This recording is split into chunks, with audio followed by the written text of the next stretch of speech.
Assalamualaikum warahmatullahi wabarakatuh. Selamat pagi anak kelas 2. Bagaimana kabarnya hari ini? Semoga puasanya tetap lancar ya.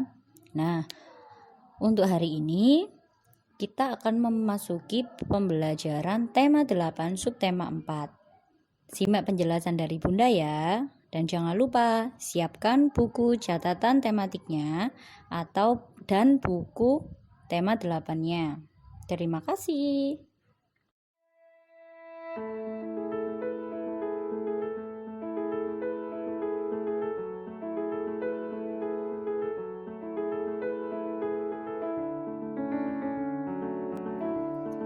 Nah, pada pembelajaran 1, kita mempelajari tentang penggunaan huruf kapital pada teks percakapan. Nah, di subtema 3 kemarin dan subtema 2, kita juga mempelajari tentang huruf kapital. Nah, di tema 4 ini, di subtema 4 ini, kita akan mengulasnya kembali ya. Nah, selain dipakai pada nama orang, huruf kapital juga dipakai di awal kalimat pada petikan langsung. Perhatikan contoh berikut. Di sini ada contoh, ayo kita berangkat ke sekolah, kata ayah. Ibu berpesan, jangan jajan sembarangan. Nah, kata ayo, huruf A menggunakan huruf kapital, yang bercetak tebal menggunakan huruf kapital. Nah, amati penggunaan huruf kapital pada teks berikut. Di sini ada sedikit cerita tentang siput yang malang. Seekor burung pipit melompat di samping siput. Pit, maukah kamu menemaniku? Sapa siput. Jawaban pipit sudah diduga siput. Aku mau saja menemanimu, tapi hari tidak hujan. Ayo ikut bersamaku. Tidak, aku tidak bisa terbang. Siput berusaha, namun tubuhnya tidak bisa lepas dari cangkangnya. Nah, untuk lebih memahami materi, bacalah buku tematik kalian di halaman 160 dan 161. Ada cerita tentang kera dan ayam.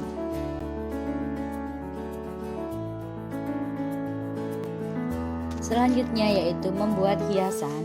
Hiasan biasanya digunakan untuk memperindah ruangan. Kalian bisa lihat bentuk dan cara membuatnya di buku tematik di halaman 164 dan 165. Atau bisa kalian coba mempraktekkannya di rumah agar tidak bosan ya. Nah, hiasan itu beragam bentuknya atau kata lainnya ragam hias. Di sini ada pengertian ragam hias. Ada ragam hias dan motif ragam hias. Nah, ragam hias adalah bentuk dasar hiasan yang biasanya akan menjadi pola yang diulang-ulang dalam suatu karya kerajinan atau seni. Karya ini dapat berupa tenunan, tulisan, misalnya batik, songket, ukiran, atau pahatan kayu atau pahatan batu.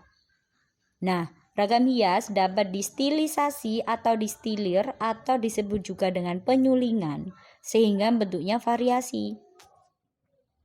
Variasi ragam hias biasanya khas untuk suatu unit budaya pada era tertentu, sehingga dapat menjadi petunjuk bagi para sejarawan atau arkeolog. Nah, biasanya di daerah tertentu, setiap daerah itu mempunyai variasi ragam hias yang berbeda-beda. Nah, seumpama ada contoh di daerah Sumatera. Nah, di situ dia memiliki variasi ragam hias yang khas. Dan di daerah yang lain, contoh di daerah Papua, dia juga memiliki variasi ragam hias yang khas. Nah, ketika ada para sejarawan atau arkeolog ingin mengetahui ragam hias ini dari daerah mana ya. Nah, itu gunanya adanya ragam hias di setiap daerah itu berbeda-beda.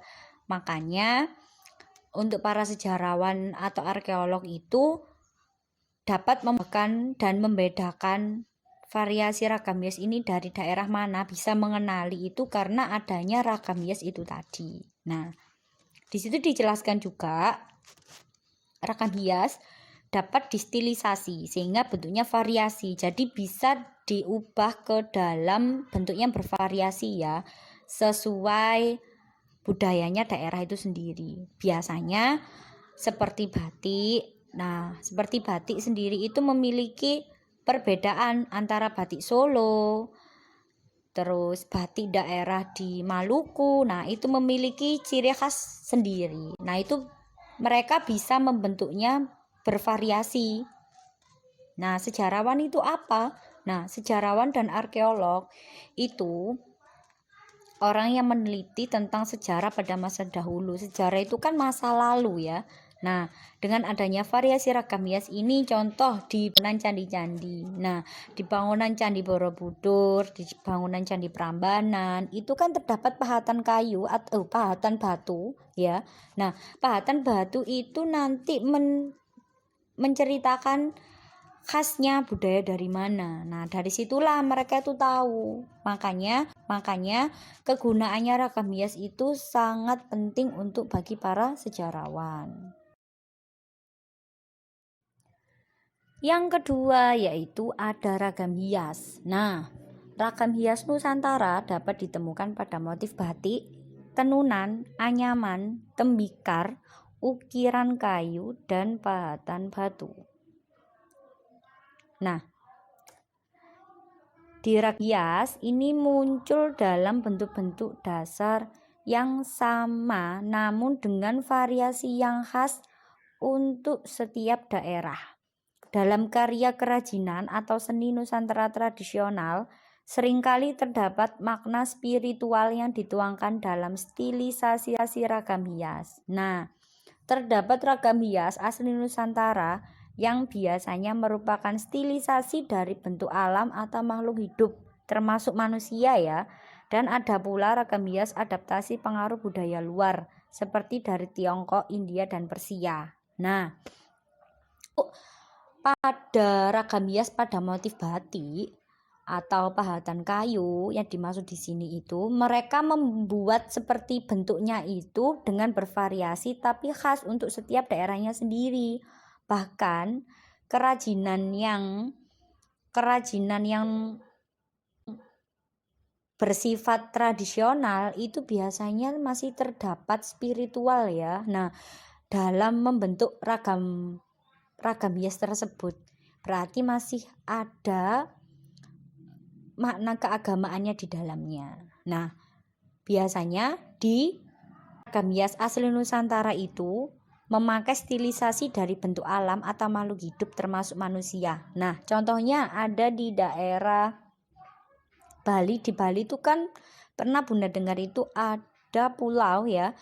Pernah kalian melihat di on the spot biasanya itu ada daerah yang masih suku-suku.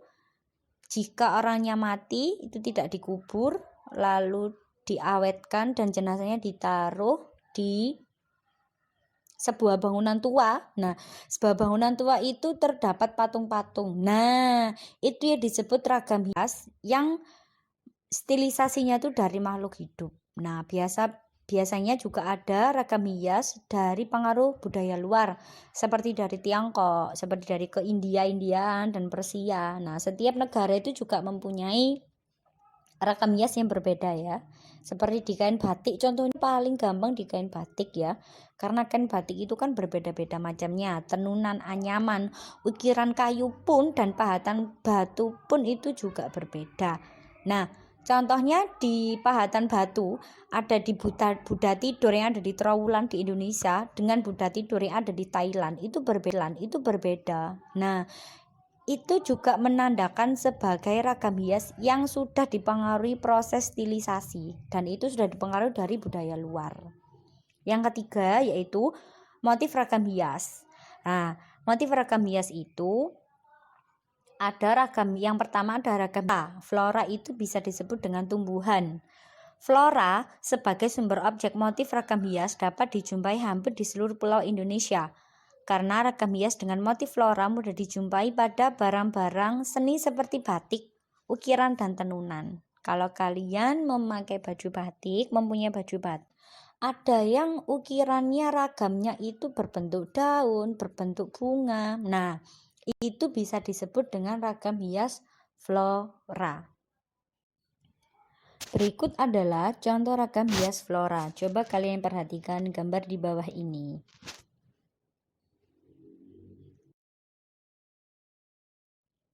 Yang kedua yaitu ragam hias fauna. Fauna disebut dengan hewan.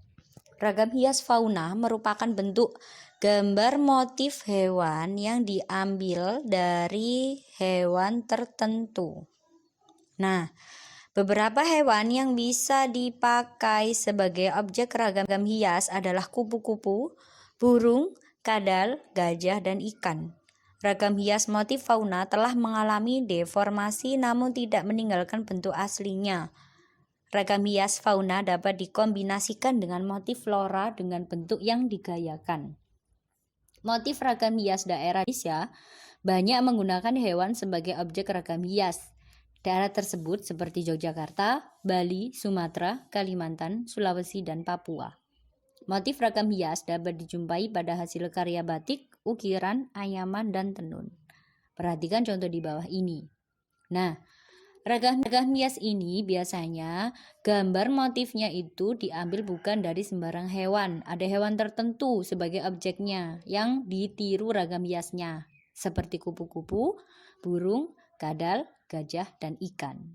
Nah, walaupun ragam hias motif ini sudah mengalami deformasi atau mengalami perubahan, mereka tidak meninggalkan bentuk aslinya. Bentuk aslinya kupu-kupu itu seperti apa? Nah, dan ragam hias fauna ini dapat dikombinasikan dengan motif flora, tumbuhan tadi, dengan bentuk yang digayakan. Jadi mereka bisa mengkombinasikan atau memadukan motif flora dan fauna ini seperti gayanya mereka sendiri, gaya imajinasi pembuat ragam hias ini ya.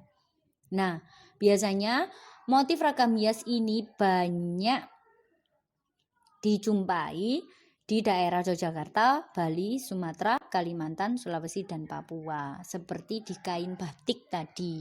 Ada kain batik yang berbentuk seperti burung, terus di atasnya ada gambar tumbuhan, ada bunga. Itu namanya berarti mereka sudah mengkombinasikan motif flora dengan motif fauna.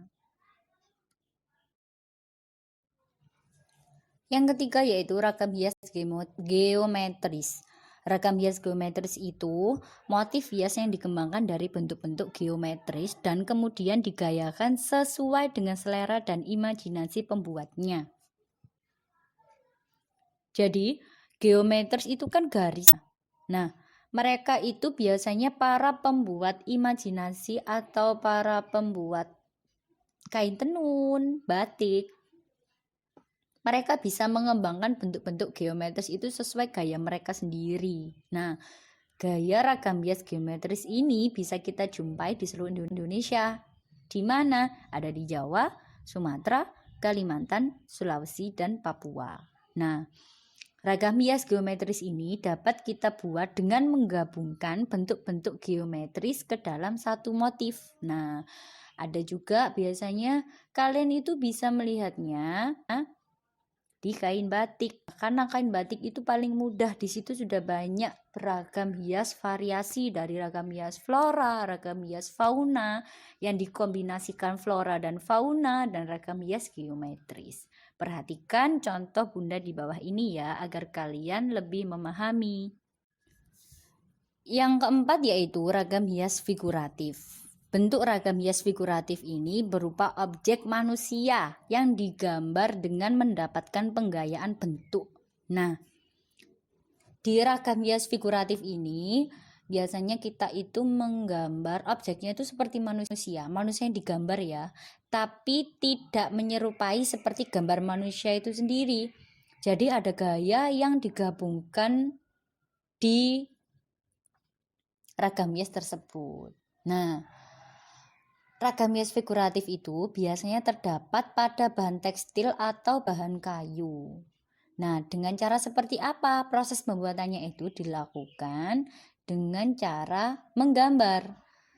Biasanya ragam hias figuratif itu banyak dijumpai di daerah Papua. Perhatikan contoh bentuk ragam hias figuratif di bawah ini. Yang selanjutnya yaitu pola ragam hias. Bentuk ragam hias umumnya memiliki pola ya atau susunan yang diulang-ulang. Pada bentuk ragam hias yang lain, pola yang ditampilkan dapat berupa pola ragam hias yang teratur, terukur, dan memiliki keseimbangan. Jadi tidak sembarangan seorang pengrajin itu membuat pola. Pola ragam hias geometris dapat ditandai dari bentuknya, seperti persegi 4, zigzag, garis silang, segitiga, dan lingkaran. Nah, pola bidang tersebut merupakan pola geometris yang bentuknya teratur.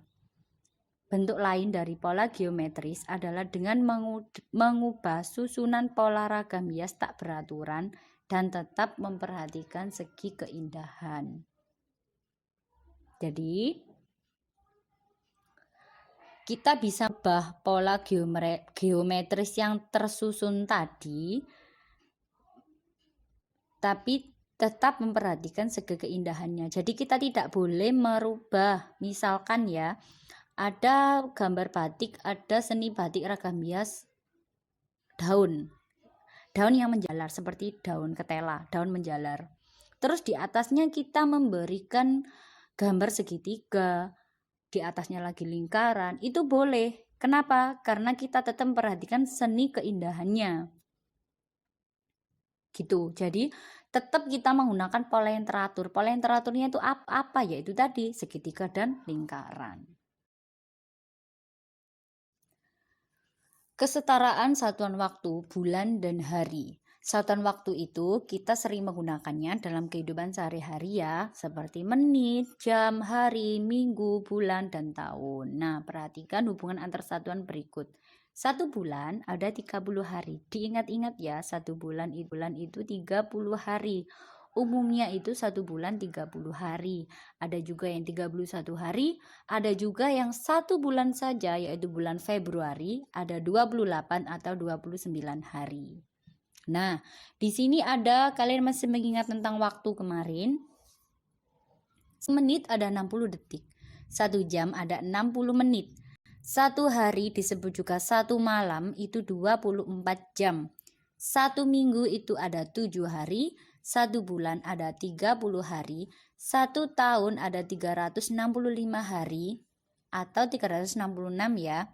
Dan 1 bulan itu ada 4 minggu, 1 tahun ada 52 minggu, 1 triwulan ada 3 bulan. Tri itu 3, bulan itu bulan. Dan 1 catur wulan itu ada 4 bulan. Catur itu 4, wulan itu bulan. 1 semester ada 6 bulan. 1 tahun ada 12 bulan. 1 lustrum ada 5 tahun, 1 windu ada 8 tahun, 1 dasawarsa ada 10 tahun, 1 abad ada 100 tahun, dan 1 milenium ada 1000 tahun. Nah, perhatikan contoh berikut ya. Bunda punya soal. Nomor 1, ada 2 bulan berapa hari? Berarti 2 dikali 30 sama dengan 60 hari. 30 dapat dari mana? Karena 1 bulan ada 30 hari. Contoh yang kedua, ayah akan pergi ke kota untuk bekerja selama 6 bulan. Berapa hari ayah akan bertugas? Nah, ayah pergi ke kota selama 6 bulan. Berarti 6 dikali 30 hari sama dengan 180 hari. Berarti ayah bertugas ke kota selama 180 hari. Soal yang ketiga, 9 bulan ada berapa hari? 9 bulan ya, ibu kalian mengandung. 9 dikali 30 hari. Karena 1 bulan ada 30 hari. Berarti 9 dikali 30 sama dengan 270 hari. Soal yang keempat, 4 bulan berapa hari? 4 dikali 30 hari sama dengan 120 hari. Soal yang kelima. 2 bulan lagi, siswa kelas 2 akan mengikuti ulangan semester. Berapa hari lagi siswa kelas 2 akan mengikuti ulangan semester? 2 bulan dikali 2 dikali 30 hari sama dengan 60 hari. Jangan lupa berlatih di rumah mengerjakan soal-soal latihan di buku tema ya, untuk menambah wawasan kalian. PB2 ada penggunaan huruf kapital pada nama tempat dan pentingnya menjaga persatuan. Selain digunakan pada nama orang, huruf kapital juga digunakan pada setiap awal kalimat dan nama tempat. Perhatikan kalimat berikut. Yang pertama, pasar itu ramai setiap pagi. Pasar itu termasuk nama tempat. Dedi membaca buku. Dedi itu nama orang. Digunakan pada awal kalimat. Paman datang dari Bandung. Bandung nama tempat. Lani membeli kapur di Toko Harapan. Toko Harapan itu nama tempat. Nah, kata yang bercetak tebal itu termasuk penggunaan huruf kapital dengan benar. Selanjutnya yaitu pentingnya menjaga persatuan. Apakah kamu pernah mendengar semboyan bersatu kita teguh, bercerai kita runtuh? Pernah kan? Nah, semboyan itu digunakan di masa kemerdekaan dulu, digunakan untuk mengobarkan semangat perjuangan para pahlawan. Mengobarkan ya, mengobarkan api itu kan berkobar-kobar. Nah, dengan adanya semboyan itu, maka semangat para pahlawan itu tetap menyala, tetap semangat. Nah, semboyan itu mengajarkan kita pentingnya persatuan. Kenapa? Karena kalau kita bersatu, kita akan teguh, kita akan utuh, kita akan kuat. Kalau kita bercerai, kita akan runtuh. Persatuan juga harus kita jaga dimanapun berada. Persatuan dapat terwujud jika kita saling menjaga kerukunan. Nah, maka dari itu, pentingnya kita menjaga persatuan dimanapun, di dalam keluarga, di lingkungan masyarakat, di lingkungan sekolah, di tempat bermain, di tempat wisata. Kita harus saling menjaga kerukunan. Agar apa? Agar kita persatuan itu tetap terjaga. Di PB3 ada penggunaan tanda titik dalam penulisan waktu. Tanda titik dipakai di akhir kalimat. Kalian masih ingat kan? Nah, selain tanda titik di akhir kalimat, tanda titik juga dipakai untuk memisahkan tanda waktu. Nah, coba kalian pelajari lagi di pembelajaran subtema 2 dan 3. Di sini ada contoh. Ayah berangkat ke kantor pukul 07.00 WIB. Toko itu buka pukul 09.30 WIB. Kereta berangkat pukul 11.45 WIB. Nah, angka yang dicetak tebal ada 07.00, 09.30, 11.45. Itu gunanya apa? Tanda titik dalam waktu itu gunanya agar kalian bisa mengetahui mana yang disebut jam dan mana yang disebut menit. Contohnya ada di kalimat 2. Contoh, toko itu buka pukul 09.30. Berarti toko itu buka pukul jam 9 lebih 30 menit. Sama di kalimat lama, ayah berangkat ke kantor pukul 07.00.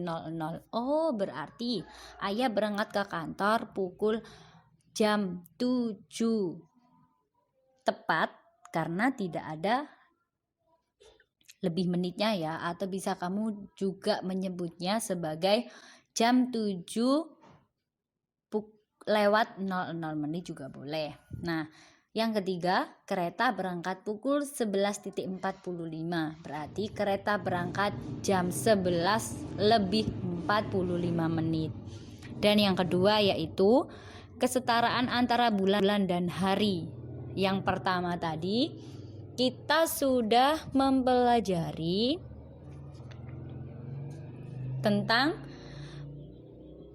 merubah bulan menjadi berapa hari. Ya, sekarang kita akan mengubah satuan hari ke satuan bulan. Yang tadi, yang pertama, satuan bulan ke satuan hari. Dan yang ini sebaliknya, satuan hari ke satuan bulan. Masih ingat ya, satu bulan ada 30 hari. Contoh, ayah Andi mendapat tugas keluar kota selama 60 hari. Berapa bulan ayah Andi bertugas keluar kota? Nah, penyelesaiannya yaitu 60 hari itu ada 30 hari ditambah 30 hari. Nah, 30 hari itu ada berapa bulan? 1 bulan, berarti 1 bulan ditambah 1 bulan sama dengan 2 bulan. Jadi ayah Andi bertugas di luar kota selama bulan. Berapa hari? 60 hari.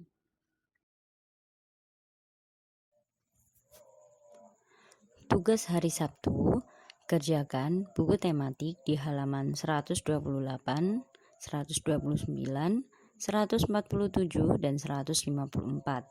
Jangan lupa ya, dikirim hasilnya ke Bunda Yuni. Bunda tunggu ya.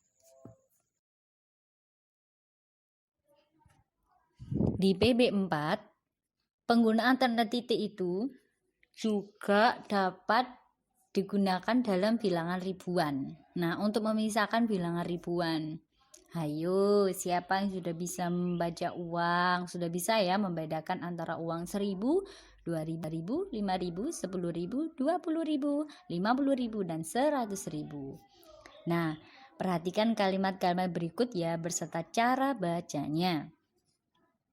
Yang A, ibu memberiku uang Rp 10.000,00,00, itu dibaca ibu memberiku uang Rp10.000. Yang B, peternak ayam menghasilkan 1.000 butir telur setiap minggunya. Cara bacanya, peternak ayam menghasilkan 1.000 butir telur setiap minggunya. Yang C, jumlah wisatawan Bali ada 20.000 orang. Dibaca jumlah wisatawan Bali ada 20.000 orang. Masih ingat ya? Kenapa antara kalimat A dan yang C itu ada perbedaan di cara membaca? Yang pertama, kalimat A itu ibu memberiku uang Rp10.000. Ada kata rupiah karena penulisan angkanya disebutkan Rp. Nah, karena itu nilai, menentukan nilai. Tapi kalau yang kalimat yang C, jumlah wisatawan Bali ada 20.000 orang. Nah, dia dibaca jumlah wisatawan Bali ada 20.000 orang tanpa ada kata rupiahnya. Karena kalimat di atasnya tidak ada kata Rp. Karena itu bukan nilai uang, tapi itu jumlah orang. Beda ya, nilai uang. Kalau nilai uang penulisan harus ada Rp-nya. Apa kalian masih ingat kita mempelajari tentang nilai uang? Bunda praktekkan kalian agar tahu bagaimana penulisan uang 1.000 dan 10.000 dan 100.000 itu cara membedakannya. Masih ingat ya? Selanjutnya yaitu pada bulan dan tahun. Nah, apakah kalian masih ingat 1 tahun itu ada 12 bulan? Apa saja bulannya? Di sini Bunda memberikan contoh kalender di tahun 2019. Ada Januari, Februari, Maret, April, Mei, Juni, Juli, Agustus, September, Oktober, November, dan Desember. Apa kalian masih ingat waktu Bunda mengajarkan kepada kalian bagaimana ya kita itu agar tahu jumlah hari dalam bulan Maret, jumlah hari dalam bulan September, jumlah hari dalam bulan Oktober. Nah, dengan apa? Dengan cara tangan kita digumpalkan ya. Lalu di situ kan ada jari-jari ya, ada punuk-punuknya itu yang menonjol. Nah, punuk yang menonjol itu disebut dengan 31 hari. Kalau yang tidak menonjol disebut 30 hari. Apakah kalian masih ingat? Semoga masih ingat ya. Itu untuk memudahkan kalian untuk mengetahui bahwa di bulan Juni ada berapa hari. Di bulan September ada berapa hari. Seperti itu. Tadi di awal Bunda sudah menjelaskan 1 tahun ada 12 bulan. Nah, di sini ada urutan nama bulan selama setahun ya. Nah, perhatikan contoh di bawah ini. Sekarang bulan April, berarti 2 bulan lalu Made dan keluarganya berlibur ke Lombok. Wah, siapa yang pernah ke Lombok? Bulan apakah mereka berlibur ke Lombok? Nah, di situ ada kotak bulan Februari, Maret, April. Nah, itu arah panahnya ke belakang ya. Kenapa? Karena dia ditanyakan 2 bulan lalu, bukan sekarang, bukan selanjutnya ya. Nah, berdasarkan urutan nama bulan di atas dapat dilihat bahwa 2 bulan yang lalu, 2 bulan sebelum bulan April itu ada bulan Maret dan Februari. Jadi, Made dan keluarganya berlibur ke Lombok pada bulan Februari.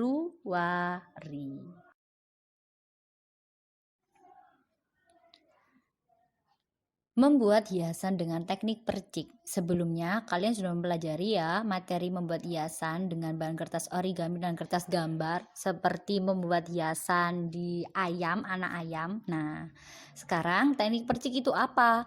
Teknik percik itu yaitu memercikkan warna di atas gambar. Nah, kalian pernah melihat percik-percikan air kan? Nah, itu hasilnya pada sisi-sisi gambar menimbulkan percikan warna yang indah. Nah, kenapa? Karena teknik percik itu dapat menggunakan sisir dan sikat gigi bekas ya. Caranya, sikat gigi itu sudah kita oleskan dengan cat air, kemudian kita gosok-gosokkan di atas sisir. Nah, percikan dari sikat gigi itu tadi yang dibantu sisir itu akan membuat kertas kita itu menjadi indah. Nah, di situ ada percikan warna. Nah, yang telah dibuat dengan pola. Nah, sebelumnya kamu juga harus membuat pola terlebih dahulu. Nah, tugas kalian di hari Selasa, buatlah hiasan dengan teknik percik dan cara membuatnya akan Bunda share di hari Senin ya. Nah, teknik pengumpulannya yaitu saat kalian mengerjakan atau membuat teknik perciknya itu kalian foto, yang kedua foto hasil karyanya, dan yang ketiga kalian memegang hasil karya itu sambil difoto ya, fotonya sambil memegang hasil karya itu tadi. Atau kurang lebih jelasnya kalian bisa lihat di penjelasan di buku tematik di halaman 192. Selamat membuat. Oh iya, untuk polanya kalian bebas ya memilih apa saja polanya. Nah, di contohnya Bunda membuat pola seperti wajah orang. Jadi itu bebas, kalian bisa membuatnya dengan gambar sendiri. Kalian hanya memerlukan sisir bekas yang tidak dipakai, sikat gigi yang tidak dipakai, dan buku gambar, boleh pensil penghapus untuk membuat pola tersebut. Semangat membuatnya. Nah, di pembelajaran 5 ada aturan membuat kalimat tanya. Masih ingat? Tanda tanya digunakan untuk menandai akhir kalimat tanya. Kalimat tanya menggunakan kata tanya, yaitu apa, siapa, di mana, kapan, mengapa, dan bagaimana.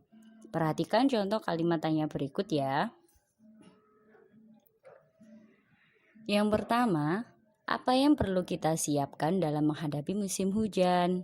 Yang kedua, kapan mulai musim hujan? Yang ketiga, mengapa kita harus menyediakan peralatan tersebut? Yang keempat, bagaimana agar kita terhindar dari penyakit? Nah, keempat kalimat tersebut menggunakan kata tanya apa, kapan, mengapa, dan bagaimana. Manfaat hidup bersatu dalam keberagaman. Kita di dalam lingkungan masyarakat pasti banyak perbedaan. Nah, apalagi di sekolah, berarti banyak manfaat dari hidup bersatu dalam keberagaman di sekolah. Contohnya, pekerjaan terasa ringan. Kalau kita mengerjakan kelompok, kita bersatu, kita bekerja sama, pekerjaan terasa ringan. Kedua, pekerjaan lebih cepat selesai. Dan ketiga, pastinya meningkatkan kerukunan dengan teman di sekolah. Pembelajaran 6, ketika kita membuat kalimat tanya, kita juga mempunyai aturan. Masih ingat lagi ya, tanda tanya digunakan pada akhir kalimat tanya. Kalimat tanya itu biasanya diawali dengan kata-kata apa, siapa, kapan, di mana, mengapa, dan bagaimana. Nah, biasanya kata-kata tersebut dapat juga diawali dengan partikel kah. Misalnya, di manakah, benarkah, sudahkah, apakah, kapankah. Nah, biasanya seperti itu. Dan yang kedua yaitu kesetaraan satuan waktu dari hari, minggu, bulan, dan tahun. Di awal pembelajaran, di waktu, bulan, dan hari, sudah ada di situ tabelnya ya.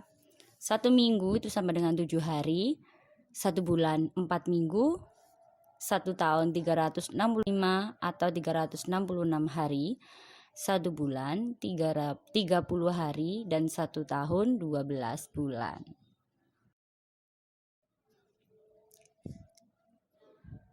Tadi kita mempelajari manfaat hidup bersatu dalam keberagaman. Nah, bagaimana jika kita tidak bersatu? Apa akibatnya? Nah, akibatnya yaitu kita harus menerapkan sikap hidup bersatu karena lingkungan sekitar kita terdiri dari masyarakat yang beragam. Nah, jika kita tidak bersatu, ada akibat yang kita rasakan. Yang pertama yaitu pekerjaan terasa lebih berat. Dan yang kedua, kegiatan selesai lebih lama, nggak cepat selesai. Dan yang ketiga, pasti menimbulkan perselisihan dengan teman. Artinya nanti kita tidak rukun dengan teman dan banyak perselisihannya. Sekian penjelasan materi dari Bunda ya anak-anak. Semoga kalian bisa memahami dan jangan lupa dipelajari terus materi yang sudah Bunda berikan agar kalian hari Senin bisa mengikuti PH subtema 3 dan subtema 4. Selamat belajar di rumah. Jika Bunda ada salah, Bunda mohon maaf besar-besarnya. Wassalamualaikum warahmatullahi wabarakatuh.